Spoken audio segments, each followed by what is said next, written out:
Welcome everyone. Today I am going to be talking about how to define imperialism, and for this I am going to be joined by Grayson from the American Communist Party. And the reason for having Grayson on to talk about this is twofold.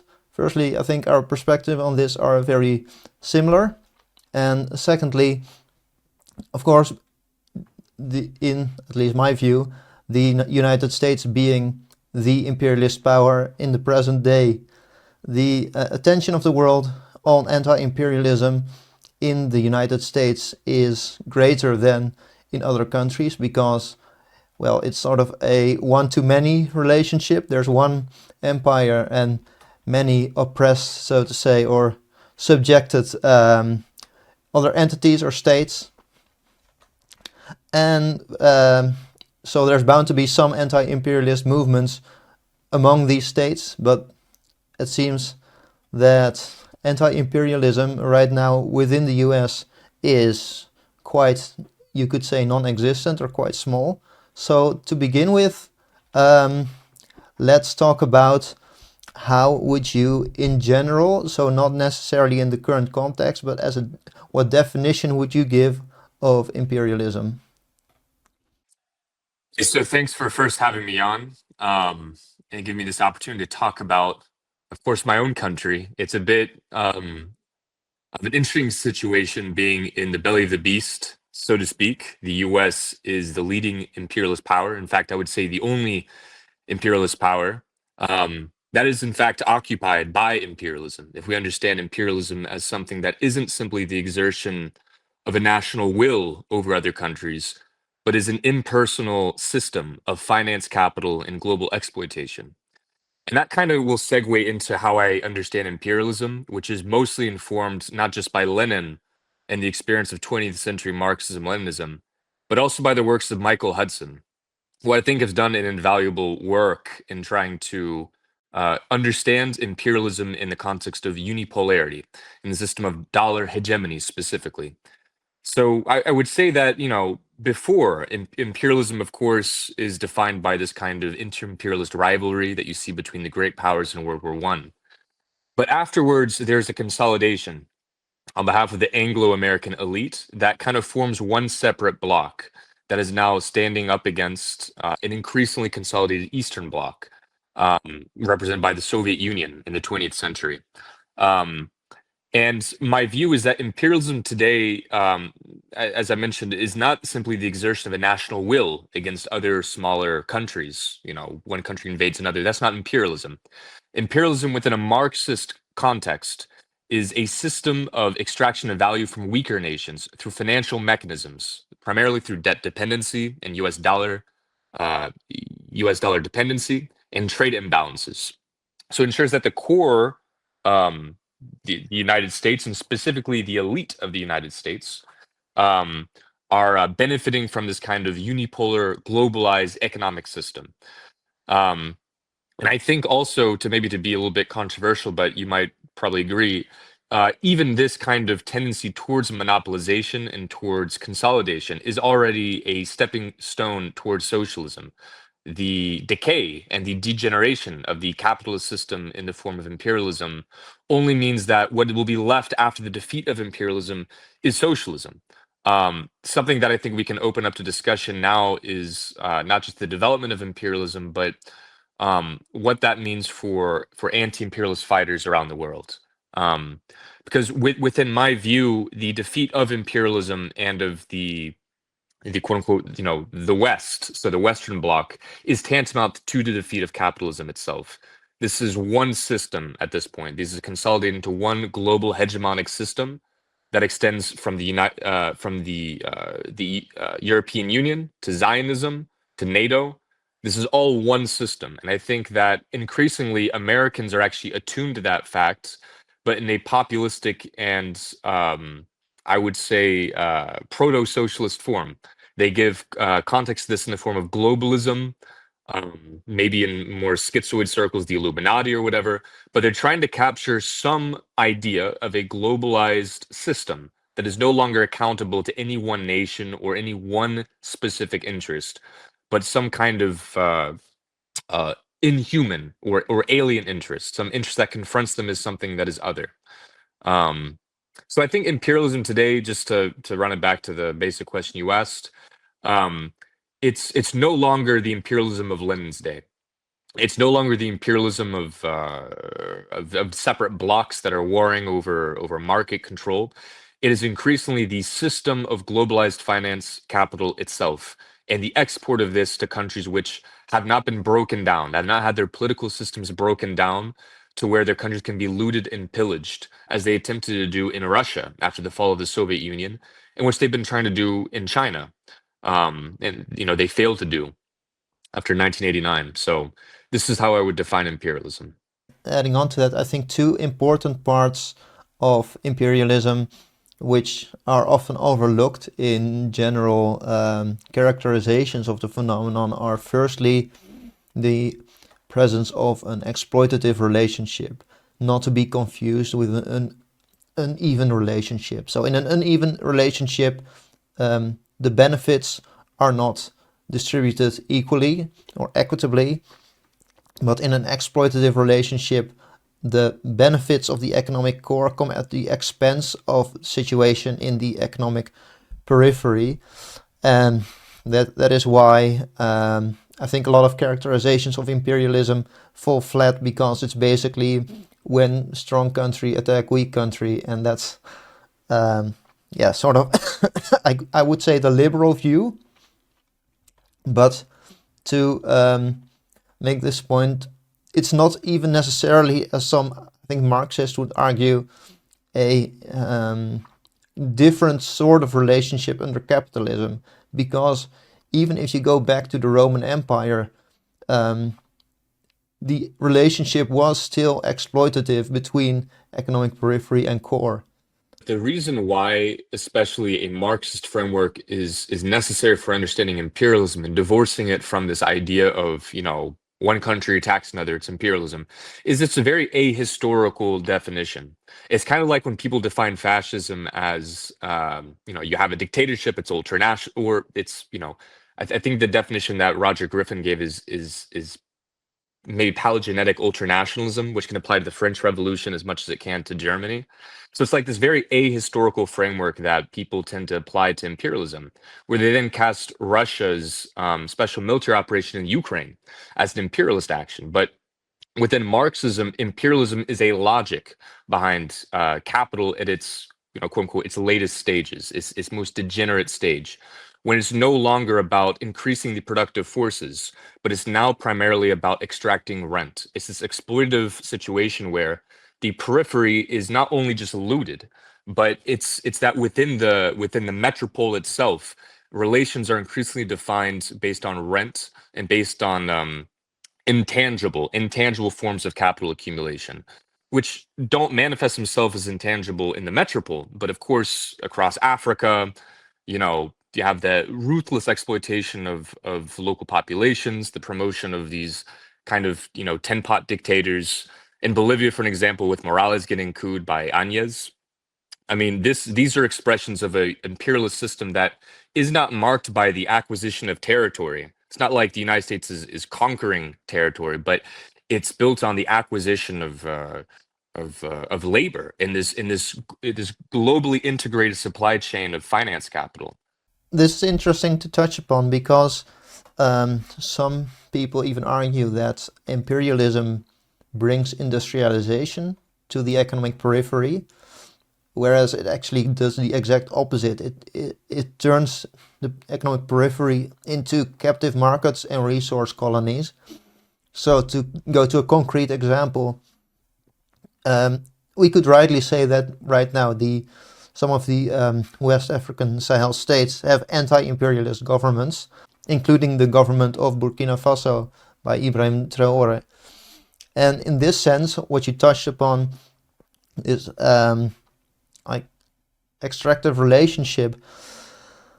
The ultimate act of anti-imperialism, in my view, that is being perpetrated right now by the government in Burkina Faso is building a gold refinery, because the place a country has in the value chain This is what determines a imperialist relationship, and that's what keeps Africa poor.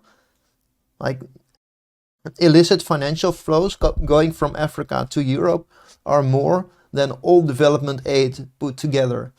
So yeah, I think this, in this sense, industrialization of the global periphery to create commodities higher up on the value chain, which China, for example, is supporting financially with their Belt and Road Initiative and other investments, is an integral part of the struggle between imperialism and anti-imperialism. So it's an economic system. But you mentioned like today's imperialism is not the imperialism in the time of Lenin. So would you say that the definition that Lenin gave of imperialism in his book Imperialism, the Highest Stage of Capitalism, still holds water today? And in what way should our understanding evolve from that work? It's a good question because since Lenin's day, capitalism has not stayed stagnant. So I think it may have been you or somebody else made a joke that Lenin was wrong about one thing, that the imperialist era he was living in was not the highest stage. And to extent that that is true, but with the caveat that I think that the situation we're in today, which Hudson has termed super imperialism, we can call it whatever. I just call it imperialism, is still a derivative of this global system. It's just the consolidation of the victorious bloc, the Anglo-American bloc, after the Cold War, which perceives itself as having won a victory over its primary resistance in global communism, but is now facing resistance in the form of not only a increasingly industrialized China, which is also the manufacturing hub for the world, but also now Russia, which is militarily confronting imperialism in a very direct way in Eastern Europe. So for Lenin's definition, I would say that it's not that it proved incorrect, it's just that many of his observations have become integrated into something higher. What is often called globalism, which is not a term I necessarily like because it's not that precise. But what's called globalism intuitively by the right often is trying to grapple at the same thing that Marxists have failed to really come to terms with, which is that since the consolidation of imperialism, it's not simply a system of a national will in the sense of in the early 20th century, Great Britain is fighting with Germany over world markets. There's this fear that a kind of German colonial power could rival this Anglo and increasingly American bloc. I think today the situation is that this has been consolidated into one financial system, and that this is being now rivaled by the specter of an alternative global system, of an alternative globality, which is often overhyped by kind of BRICS news type accounts on Twitter and so on. But it is at least a real thing that there's an increasingly apparent sense of a necessary global alternative in the form of BRICS or whatever else to this globalized financial system of Anglo-American capital. So I think Lenin isn't wrong in so much as it's just he didn't live long enough to see, for example, universal dollarization. He didn't live long enough to see the removal of the U.S. currency from the gold standard and the turn to fiat currency, which I think we had a long discussion about, which we should probably discuss here as well. So I wouldn't say he's wrong. I would just say that his definition alone is not enough. That Marxists need to be up to speed and be doing what Lenin did in his day today, applying the same method of analysis and framework to a world that no longer is early 20th century inter-imperial rivalries. Because if you take that analysis, then you're left with a very incomplete picture of how the world works. You're not able to really account for the debt relations that have been defining the essence of imperialism today, I don't think. One of the principal differences on the question of imperialism between Lenin and Kautsky was that Kautsky believed that the imperialist powers would sort of combine into one bloc and cooperate to jointly exploit the colonies. And well, it turned out that, and he called this super imperial or ultra imperialism or something. Yeah. It turns out that at that time Lenin was right in his view, because in his view, the war would come about as a result, and Kautsky predicted a sort of imperialist peace. But some argue, I've read an article about this recently. I have my opinion on this, but I'll hear what you have to say first. That after World War II, Kautsky's theory became like it came true after all, because the Western countries sort of formed one imperialist bloc. But what do you think about this view? I'm reluctant to say that Kautsky is right, not simply because I'm a dogmatic Leninist, but because my understanding is that Kautsky's prediction did not come true. There wasn't, for an example, a unification of the imperialist powers into one power. There was rather the conquest of one imperial pole of the others. In Russia's case, Russia fell to communism, or was won to communism, we should say. Germany was militarily defeated twice. France, I think, had somewhat of an independent. It tried to exert an independent interest, at least under de Gaulle post World War II, but it still never was able to exert an independent existence outside NATO, the American-led NATO bloc. But through debt dependency, I don't think it's the case that all these imperial powers combined into one. It's more that through debt relations and the leverage that the United States had against, for example, France and Britain, especially after World War One, the wartime debts that was owed were enormous, which is part of the reason why Germany was punished so ruthlessly after World War One. A lot of those punitive measures were to pay debts to the French, who could then pay the United States, the bankers in in uh, in Wall Street. So I don't think that there's been a combination of imperialist forces. I rather think that imperialism has consolidated itself into one pole, which has now kind of conquered Western Europe, if you want to put it this way. Um, of course, there have been some instances where there's been some independence. For example, Turkey is within the NATO bloc, but Turkey also has aspirations that clearly sit a bit uncomfortably within the NATO bloc. France has been a tether to imperialism for now quite a long time. It has a CFA frank across Africa. It has some modicum of independence, but at the end of the day, it's still within this, it's still aligned with this sense of U.S. backed imperialism. So I don't think Kautsky was correct. I just think that Lenin's view became developed past what Lenin could write at the time. But I'm interested in knowing what your view is, because I think that you also leveraged this claim of Kautskyism when we were together in Venezuela. Um, Uh, I don't remember that, but no, um, Kautsky basically believed that because of shared interest against war and for exploitation, there would be a sort of voluntary consolidation between the imperialist powers. But in our real world, the simple fact is that the US won.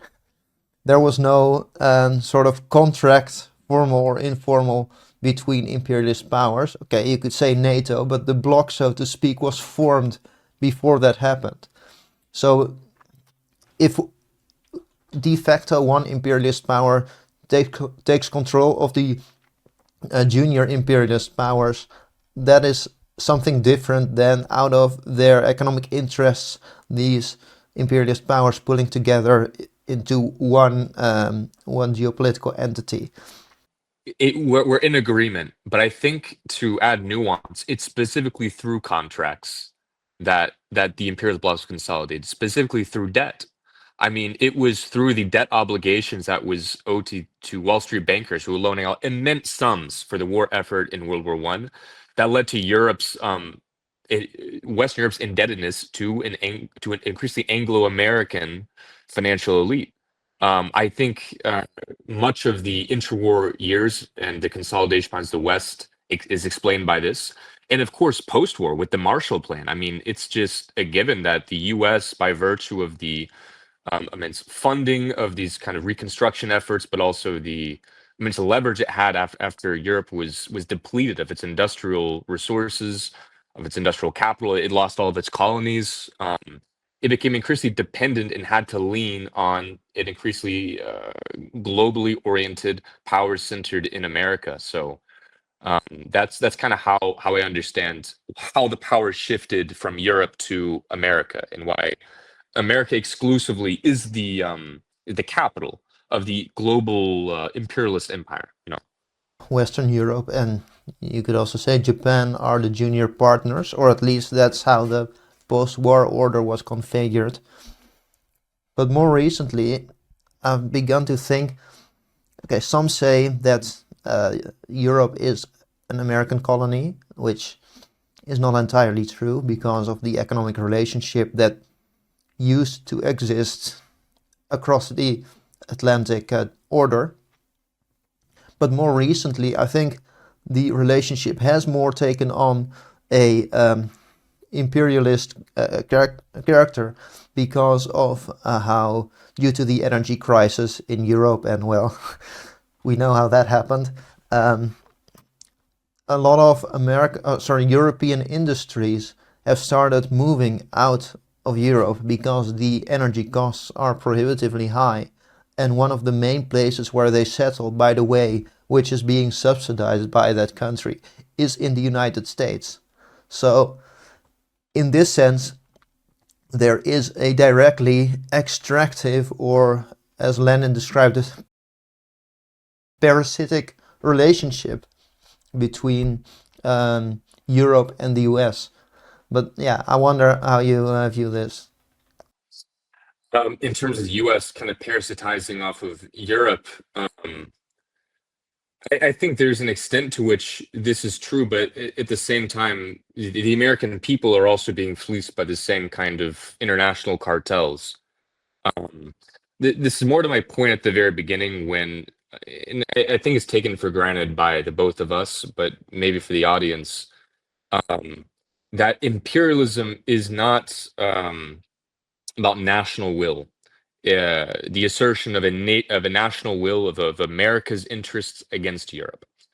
But rather, it's the specific arrangement of exploitative arrangements between the kind of Wall Street, and maybe we shouldn't say Wall Street, the kind of globalized elite that is at least centered in Wall Street, that uses American soft and hard power to kind of do its bidding, and the rest of the world. And this is kind of what defines imperialism. It's not so much that America wants to conquer. America as a nation has this aspiration to establish some universal empire. But I think Europe, yes, of course, is under duress and is in bondage to this system. But at the same time, is of course a beneficiary. I mean, Europe has kind of had this peace, this relative peace within its own continent, at least up until recently, and that's been guaranteed by the specific arrangement of of Anglo-American finance capital, right? Not just of the European Union, but also of NATO, of the military bloc that is enforced by the kind of America-centered empire. So I think Europe isn't totally off the hook, at least Western Europe. At the same time, I do think that the power is certainly no longer in Europe, not even really in Britain, though maybe the city of London is makes an exception to this. This order, I think, is mostly represented by, well, that's still the case, by political liberalism. And for this reason, there's a very stark difference, I think, between liberalism in the US and liberalism in Europe, because in Europe, liberalism is very much about subservience to the Atlantic order. so US empire, whereas conservatism is increasingly associated with the more industrialist kind of interests. And well, 10, 20, 30 years ago, there was no real contradiction here in terms of foreign policy, but more recently we're seeing that the way the European energy crisis is affecting industry. There's a very clear contradiction of interests between what what Europe, what European industry pursues, and thereby sort of national conservative politics on the one hand, and on the other hand, what the more finance capital tight liberal currents, more embodied by the Ursula von der Leyen types and the Emmanuel Macron types, what they pursue. But that gets to I guess a sort of deeper question. But before I get into that, I think by what we described, imperialism is not so much political as a phenomenon, but economic. And for this reason, I sort of anticipate, and the beginnings of this are becoming visible already. I anticipate a sort of anti-imperialist turn, de facto, led by the German industry, because the German steel manufacturing is about to collapse. German car manufacturing isn't doing well either, and they are very much at odds with the policies that are pursued by the liberal side of politics in Europe, because it hurts their interests, not because they're ideologically anti-imperialist. A very interesting trend is that not only are these kind of national conservative, or maybe you could just say populist factions in Europe, not only do they represent a kind of more substantive and industrial policy, but they tend to be aligned also with Eurasian integration with Russia. And I think that's not simply just because of social values. It's kind of superficial. Orban and Putin are buddies because they're both opposed to this kind of global liberalism. It's also because Russia, and specifically Eurasia, Eurasian integration, represents a kind of return to material production, to manufacturing. A very interesting, and with these liberals who are aligned with kind of Western unipolarity, they are aligned with finance capital, with rent. So you're seeing, in my opinion, a interesting divergence of or schism of interest that seems to mirror a geopolitical division. A division at home, in other words, is reflecting a wider geopolitical vision around the world. And it's very telling to read and to listen to what American State Department is saying. I believe John Bolton gave a speech kind of recently, maybe a few months ago, where he says that all efforts must be expended to prevent the formation of a Eurasian colossus, and that's his words, Eurasian colossus. It's very clear that the integration of supply chains within Eurasia, especially between Russia and China, they're increasingly welded together economically, and then Europe as well, in West Asia. This will create a bulwark that essentially disallows the extractive and exploitative rentier economy be imposed on them. They no longer have to take out these loans from these kinds of globalized systems of finance capital. They no longer are at risk of being enslaved by the same system of rent seeking and usurious finance capital. So this same geopolitical division reflects itself as a class struggle within each country. And that's expressed in Europe within, as you mentioned, this kinds of national conservative elements, and the liberals, which, of course, this is an imprecise way of referring to these phenomena, but it's at least how it's expressed in the parliaments of Europe. But the left is severely behind on these developments, I think, which I'm interested in knowing what the situation is like in your country.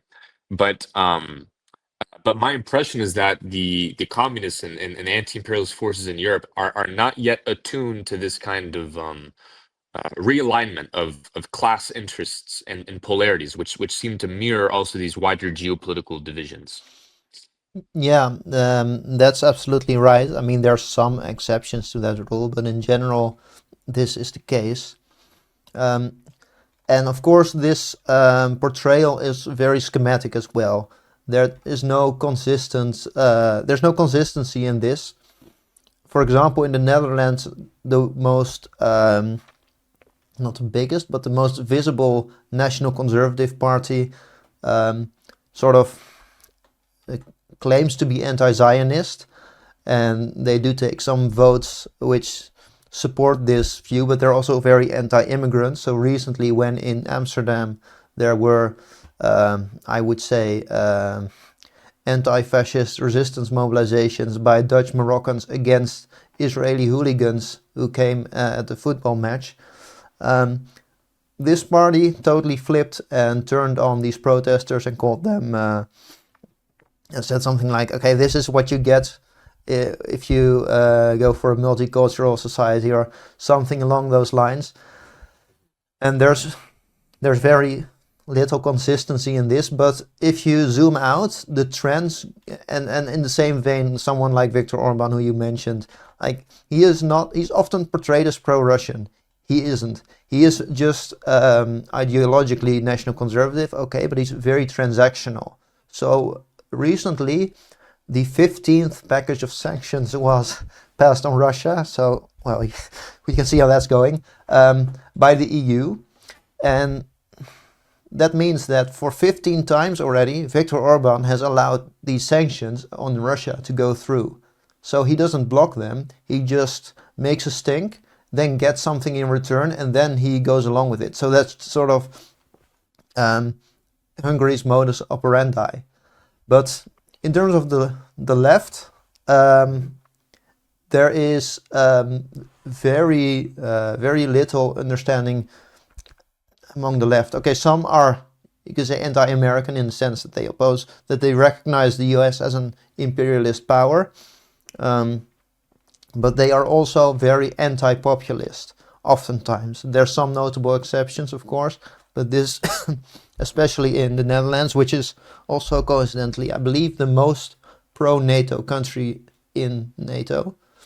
Um, there's a total rejection of everything that frames itself to be right wing in any way. So everyone is bought into the mainstream narrative of the system. Then people en masse stop believing in the system, and instead of going to talk to those people to bring them in contact with your worldview, what they do is, oh, but they are not left wing, so we need to isolate them, um, Right.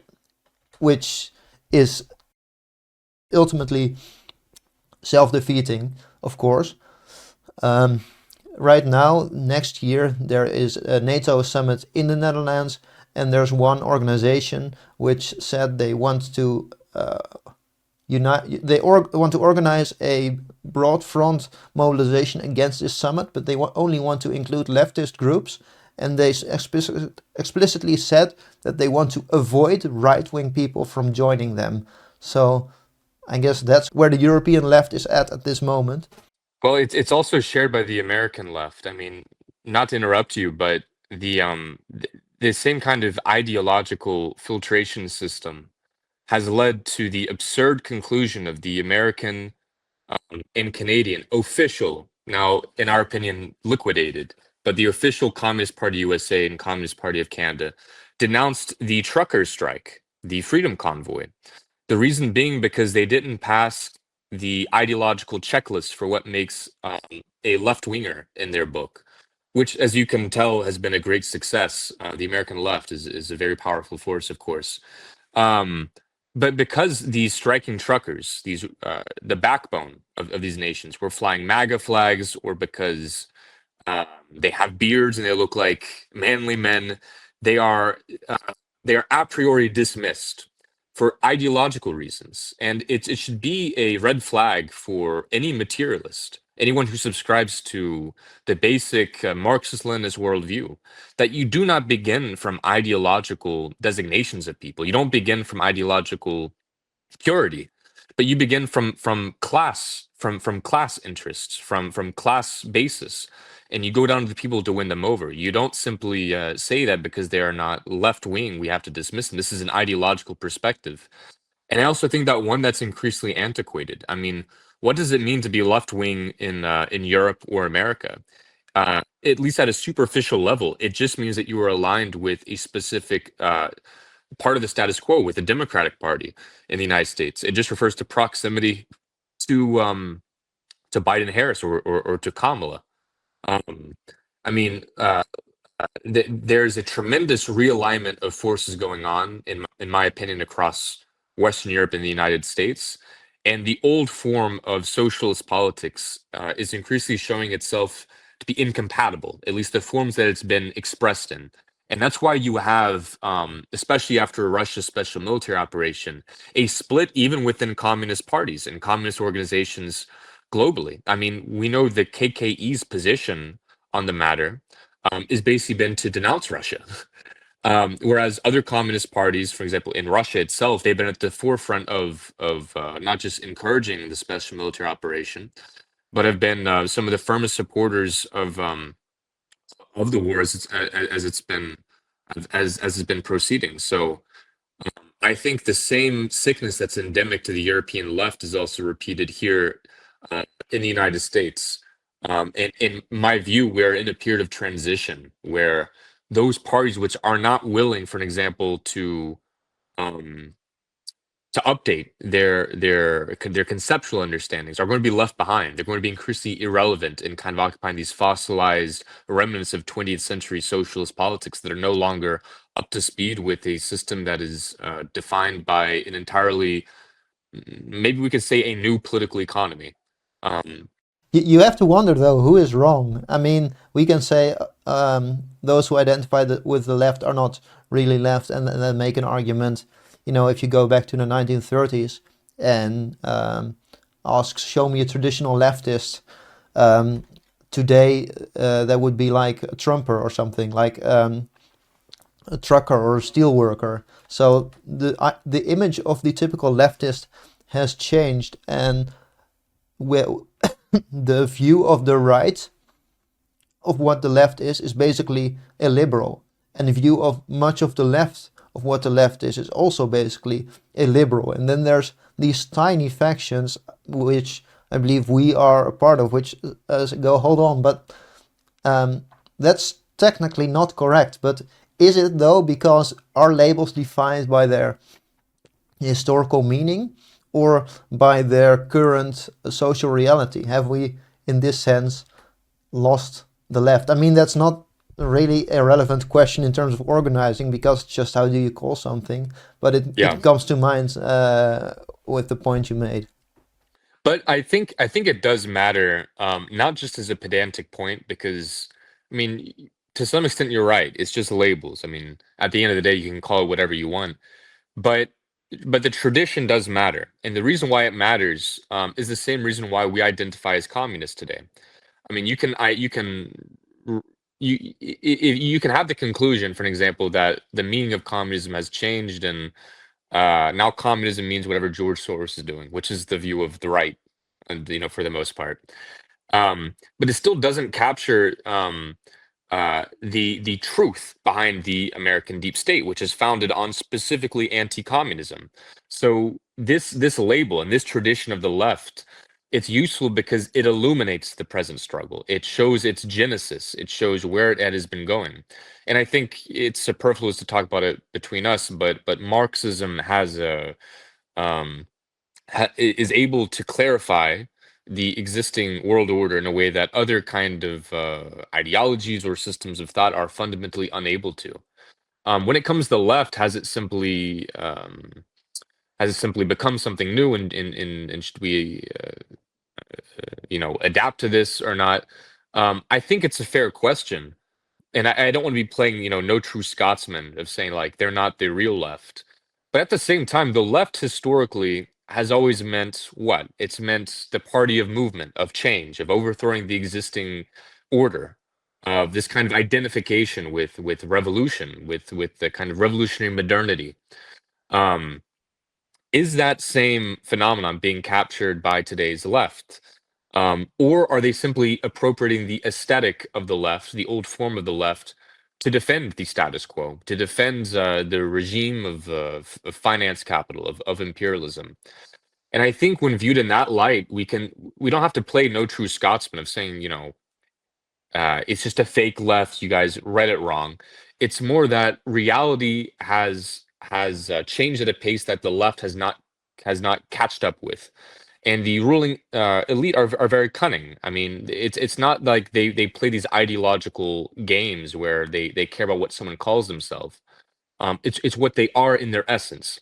And what left wing is in its essence is about revolutionary reconstruction of society. It's not about some kind of eternal programmatic set of policies of LGBT acceptance, whatever have you. This is idealism, isn't it? I mean, isn't it more of a materialist position to say that left is this kind of uh, if you want, this identification with force of modernity or with revolution against status quo?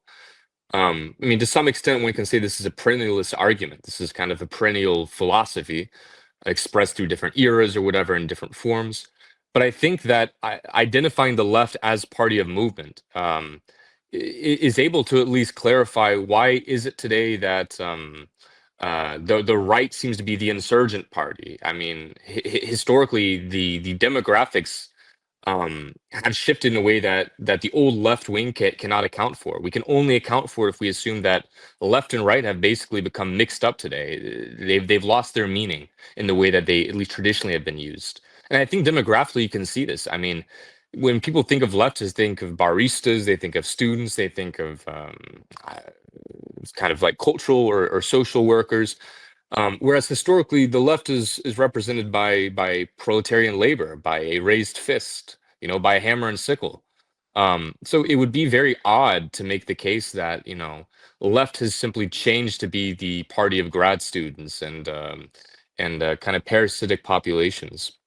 I think this would be an idealist uh, a point of view, whereas the materialist point of view would be to um, basically to realize that reality has exceeded what ideologically we were able to capture in the 20th century. Um, I think even with some thinkers on the right, well, they're considered on the right. People like Dugan, I think they're also expressing this kind of ideological confusion that it seems like the left and right no longer mean what they traditionally corresponded to, and that there's, Dugan articulates this as a fourth political position.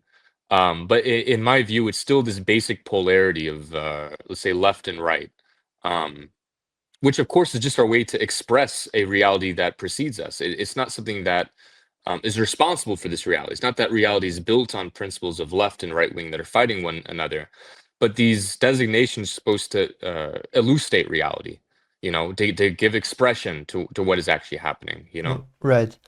So speaking of Dugin, would you consider Eurasianism as an anti-imperialist ideology? Yes, yes, absolutely. I mean, not only is it self-professed this way, but I think in terms of its strategic aims, it is for explicitly for Eurasian integration. I mean, it's in the name. Um, the entire point of Eurasianism, besides trying to fill the vacuum left by Soviet communism after the fall of the Soviet Union, is essentially to consolidate what Mike Pompeo was bemoaning, a Eurasian colossus. um, Now, Dugin, of course, and the Eurasianists are influenced by not only the historical, Eurasianist of Russia and Germany, um, but also Halford Mackinder and this kind of geopolitical school of history, where in Central Asia is kind of conceived as this kind of this heartland that maritime power, represented by England and also the United States to some extent, is in conflict with Russia over. There's an extent to which I think that there's some validity to this theory, even in explaining class struggle itself. But maybe that's a topic to discuss a little bit later. Yeah, what do you think is the relationship, in your view, between liberalism and imperialism? Between liberalism ideologically, because I think that imperialism. I mean, when we talk about liberalism, we're speaking about two different registers. Um, we're talking about economic of opening up of neoliberalism, and also talking about social and kind of cultural liberalism. Now, I think these are two sides of the same coin, and that liberalism is one system. Um, but I think that imperialism, to some extent, is synonymous with, or at least is intimately tethered to liberalism. This is why I think that globalism and global liberalism, all these terms kind of refer to the same thing. That in Marxism, we have called it imperialism for the sake of historical precision, um, but this is essentially the same system. I mean, liberalism itself, liberality, just means what? It just means the subject of, or the primary political subjectivity is the individual, is a kind of atomized individual subject, who's endowed with all these rights and liberties, who is not bound by anything, right? This kind of liberal, self-sufficient individual, this atom, that is the basis of liberal politics. It's the basis of Western liberal democracy, for instance. Um, I share, of course, I think Dugin's critique of this liberalism, but we don't even have to just go to Dugin. I mean, just go to Marx, that this liberalism exhausts itself in the economic sphere by consolidating into a new socialist polity, into a political economy where it's no longer the act of individuals to produce commodities, but is now the act of society itself, of labor in the abstract. Um, so I think that liberalism and imperialism are the same system, or you can at least say that liberalism is necessitated by imperialism. Imperialism, to some extent, is this kind of opening up of the world, but not in the sense of this opening up to authentic relations. It's more of its battering down of walls. Marx alludes to this, in the Communist Manifesto, quite famously. But the opening up of society so that they could be plundered and looted by these multinational corporations, extracted and subordinated to a system that is, in reality, the imposition of a specific Western liberal subjectivity of individual liberal democracy, which in reality is just the prostitution of the economy and the people to the interests of abstract finance capital, of interests abstract from individuals themselves. So I think that liberalism and imperialism both share this kind of uh, universalistic abstraction from real substantive being. Yeah, I think this is not necessarily a universal truth because, of course, Simon Bolivar was a liberal. I mean, he was born too early to be a socialist, so that's probably the reason why. But there is, like 200 years ago, some authentically progressive, historically progressive character to liberalism. But in the past, Well, so too for imperialism, Marx writes, at least. I would say capitalism, but not necessarily imperialism. I mean, okay, Marx theorized that, for example, he earlier on supported British colonization of India because it would disrupt the feudal social relations, which didn't partially worked out, but The Marxist perspective for Lenin is that imperialism is this kind of degenerative phase of capitalism. It's capitalism starting to exhaust its historical potential and is giving way to a new mode of production, which is incipient, which is you can glimpse at it through imperialism. At the same time, Lenin also says that what imperialism is like one step away from socialism. It's forging this excellent apparatus, he says, the centralization, these coordinated supply chains. And all that's needed, to quote him, is to lop off what capitalistically mutilates this excellent apparatus. And then we have socialism. I think with Bolivar, it's a fair point, and liberalism hasn't always had, for example, this kind of universalistic, in terms of geopolitics, um, aspiration. Even with Washington, who urged, for example, no political connection with other countries, only kind of bilateral relations that are, in my opinion, at odds with imperialist extraction today. But I think that the system of imperialism that's developed, especially after the at the onset of the Cold War, the ideological reflection of this is liberal. It's fundamentally liberal. It's this kind of open society which is self-consciously articulated by people like Karl Popper, and also oligarchs like George Soros. I mean, the view from my perspective, and I'm interested in your point of view, is that the the aspiration of this kind of international bourgeoisie of finance capital is the uprooting of everything that is determinate in particular about people, specifically even their national being or their substantive base in the land by buying up all the property, by subjecting them to this regime of usurious finance capital of a rent-based economy. Excuse me. So I think imperialism can be nothing but liberal, even to the extent that it takes a chauvinistic form, which increasingly I think that liberalism is beginning to, in the United States at least. If you look at how they're reacting not only to kind of the working class of America for its voting for MAGA, but also how it approaches international politics, China and Russia. It's increasingly chauvinistic, but from this liberal perspective, from this perspective of they're not yet caught up with our enlightened, kind of individualistic Western logos, and therefore they need to be liberated from their authoritarian bonds, right?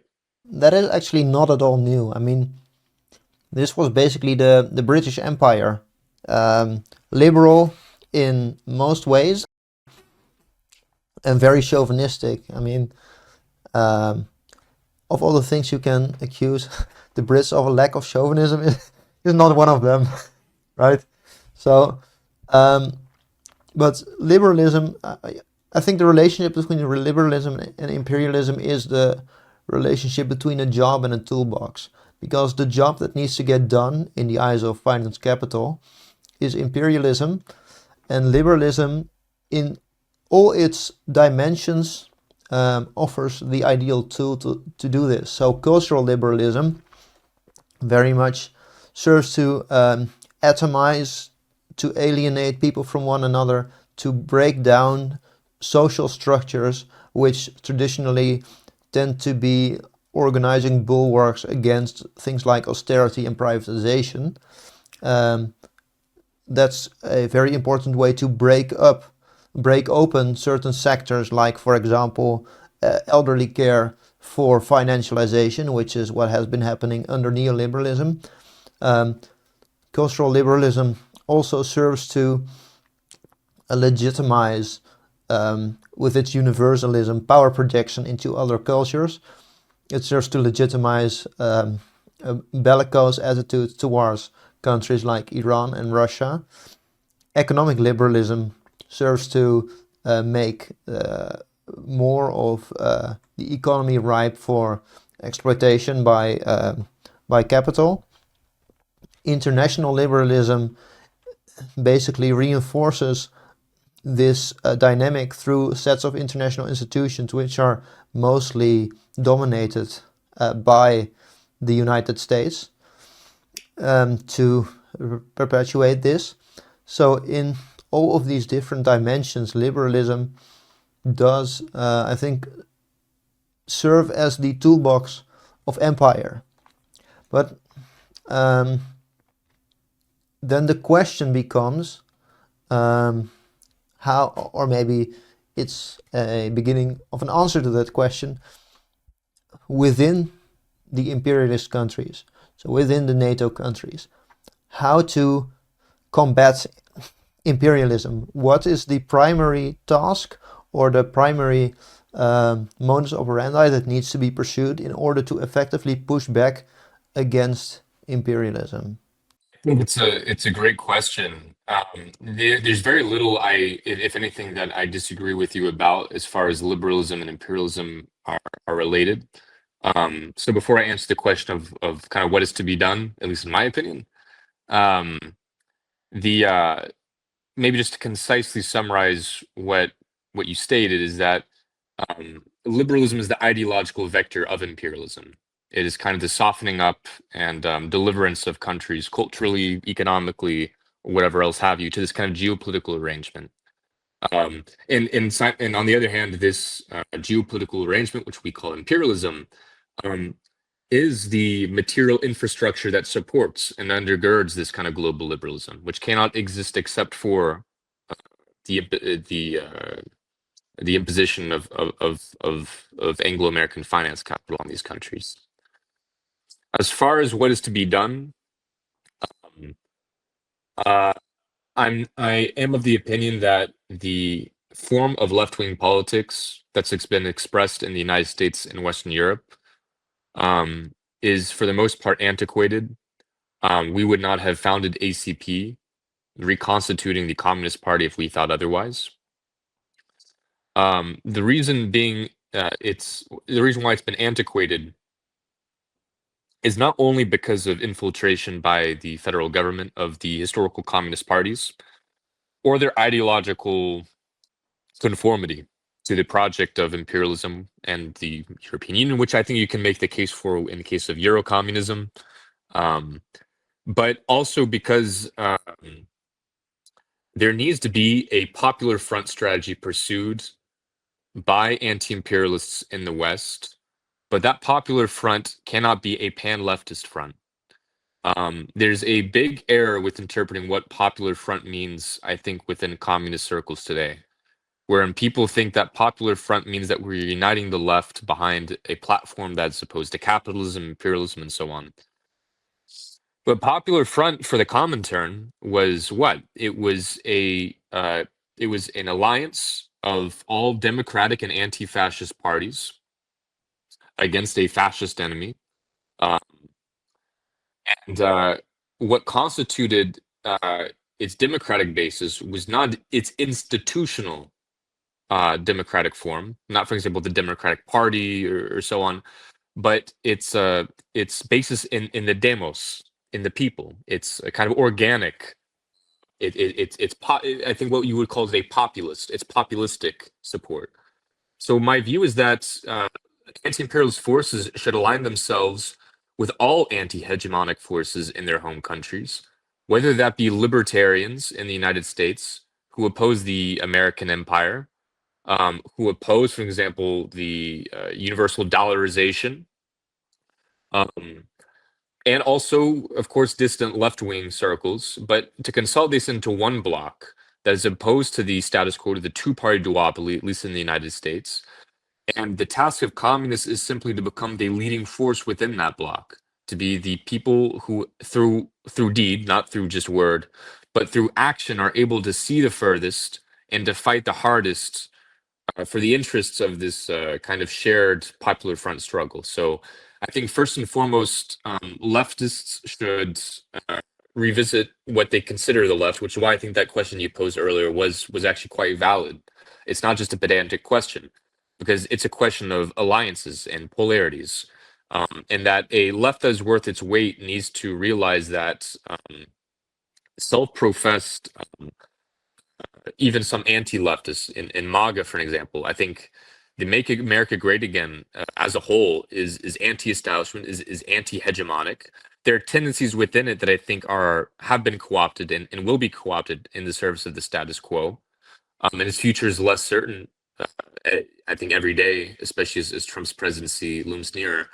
But I think there will be, for example, a split within the MAGA movement. People will be disappointed with Trump's inability to kind of usher in what they see as drain the swamp or whatever. The task of communists and anti-imperialists should be to ally themselves with those groups to form a shared understanding, a shared popular front with them against this two-party duopoly, and then make that the keystone of an anti-imperialist struggle. Because listen, like the so-called right in America, MAGA, the kind of right-wing populists, they're also against imperialism. They just call it globalism. They call it the New World Order. They call it the Illuminati, whatever you want to call it. But they are trying to articulate within a non-Marxist and unscientific manner the same phenomenon of land being bought up, even at home, by these kind of faceless multinational corporations. by their inflation rate going up every single year, the price of the cost of living becoming more and more unaffordable for everyday Americans.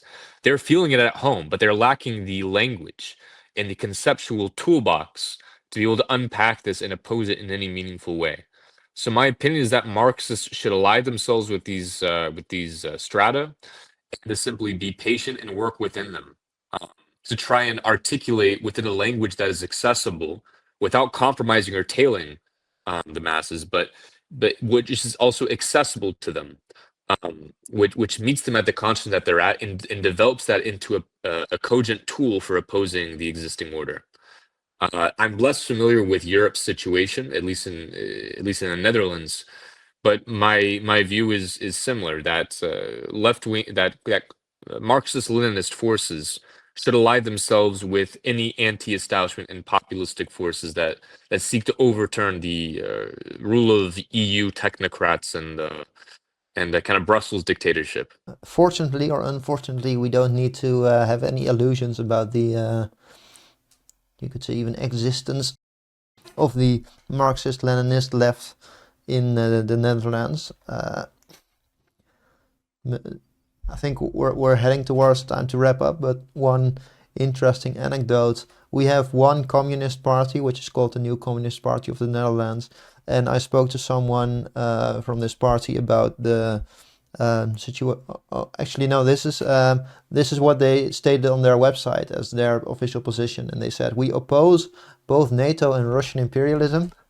Here it comes. We recognize that the working classes of both Ukraine and Russia are being sacrificed on the battlefield, and we are in solidarity with both the Communist Party of Russia and the Communist Party of Ukraine. Well, guess what the position of the Communist Party of Russia is? The invasion is justified. Guess what the position of the Communist Party of Ukraine is? The invasion is justified. So, and they are on the KKE line. And I think this is something, maybe it deserves more time to unpack, but it's important to briefly address the issue of whether Russia and China are imperialists as well. This relationship, of course, China is a major creditor country. So some people do make this argument like, okay, China has elements of imperialism or something like that. But the very important distinction is, I think, the relationship fostered by China is one of mutual gain and not one of parasitism. And the effect of that is not the deindustrialization of the periphery, but actually the industrialization, the increase of the economic sector, which produces commodities which are higher on the value chain, as an important distinction. And that is why I think the KKE line on imperialism, and what did they call it, the imperialist pyramid or something, is anti-Marxist. So any words on that, or just to wrap up, anything you want to shout out? Well, I think just on that issue real quick, I think it's not just the lack of exploitative trade relations and kind of win-win cooperation that China promotes. It's also the fact they're not imposing yuan hegemony. You know, the kind of the lifeblood of imperialism today is dollarization. They explicitly want to avoid having the yuan as like a global currency, because that would mean they have to liberalize their currency laws, which would mean deindustrialization, and they don't want that. Right. So I think you're dead on that.